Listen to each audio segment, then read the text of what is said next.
I think there's nothing, for me, there's nothing better than being in a woodland on your own, just wandering around.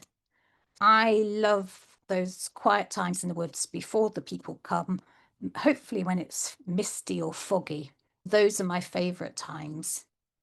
And obviously, there's nothing to stop you walking around the woodland at nighttime as well. You may end up with some amazing shots of moonlight and moonlit shadows. It's not something I tend to do, I must say. I think I value my ankles too much to be stumbling around in a dark wood in the middle of the night. But I've seen some amazing photos taken at that time of day, so give it a go.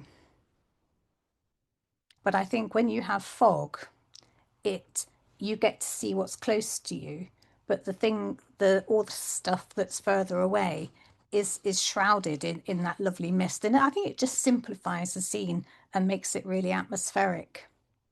If a snowy forest is my idea of heaven, really. So if you see it and you know it's out there, get out of bed, go and do it because you may not get the chance again for some time. Sometimes you're just driving along the road and something presents itself to you like this. Of course, you're going to stop. I think this is just a phone shot out the window of the car. So when you're out in a canoe, you're sharing the space with alligators. The water is only less than 2 feet deep, but the alligators love it and they come and see you when you're out, which is a little alarming. I'm not sure I can swim or run faster than an alligator can swim. So you're very, very careful. But I mean, look at it. You get this incredible light, and it's so fleeting.